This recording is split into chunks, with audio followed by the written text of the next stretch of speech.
We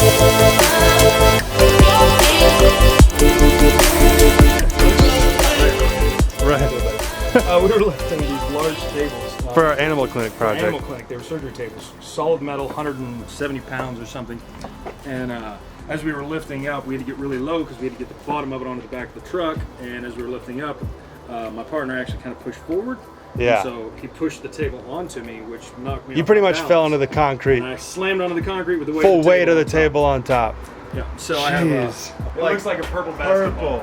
Yeah. I mean, let's share some of our struggles, man. Yeah, absolutely. You know what I mean? I mean, we're well. This is an insurance job, which means there are no plans, there is no major scope, and it's with a building that's extremely old. So we don't really know what we get into as the project goes. So it's unfortunately one of those projects that kind of evolves by a lot, right? And then that's not counting, you know, if a ball gets dropped here and there, which no one's perfect, it does. It's kind of different than like a normal remodel where we have a client that wants certain things and we kind of ebb and flow with the client or figure it out up front, but insurance is kind of like... They would like these changes to happen because they're necessary. However, it's contingent on whether or not the insurance will pay for it.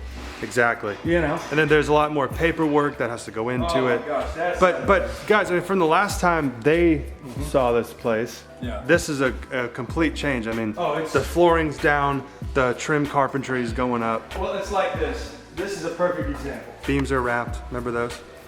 As far as our challenges go. Yeah. So this is a perfect example. Okay. These were existing here. The existing cabinets went over the face of these, and then there were holes screwed into the top of the cabinet, and all of the electronics would come down and plug into the light switches. It's not really practical, and they would like these moved up. Problem is, that's not part of an insurance scope. Right? Yeah. It's not practical, and it's not part of an insurance scope. So it's a change order. So when the job starts, we can only really touch what the insurance will let us touch. So this didn't get put on the scope. Right. But now we're almost, you know, we're 85% done with the job, walls are painted, and now they're like, hey, can we raise the outlets? Classic. So that's, you know, a couple of things. Bathrooms are coming together, trim's coming along. Of course, that'll be painted semi-gloss white. Yep. Right. If there are areas where the wall's not level or whatever, he levels them up with blocks behind it so he can match everything perfectly. Beautiful. Those were the differences. I'll show you the pictures of the other stuff. We had to... You got your baseboard delivered. Got my baseboard By the way, this is an LVT flooring. Which, that's getting covered today too. That's another thing I need to do is I want to cover the walkthroughs. Because all of these little pieces dropping, it's going to get scratched. Yep. Typically we do the floors last. The problem is timing. Right?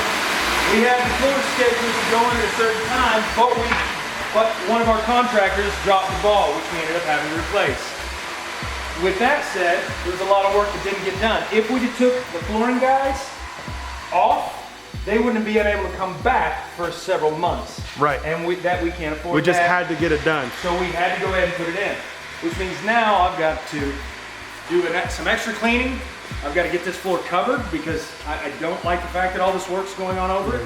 The other thing you really don't think about all the time on a construction project is the intangibles, right? So the fact that Casey had to remove this handrail and remove shelving in the back. Shelving in the back, all those things that all have to get replaced and fixed, but weren't part of the original scope, and it's not something structural or part of the insurance damage. Right, exactly, but it's just kind of on our cost because we want to make the client like exceedingly happy. Because obviously it's our main goal. So this was a change order that Casey actually framed this whole door out. This was just a drywall, wall, and he made it an opening.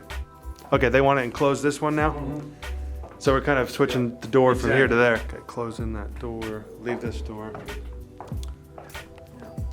All right, so paint is looking good. And we had a major handler leak because we put the wrong, or the HVAC guy kind of came in and did the wrong condensation pump. He put a 220 pump in on a 110. Right. And so didn't work. Obviously didn't work. Right. So we fixed that. That's the handler room in there.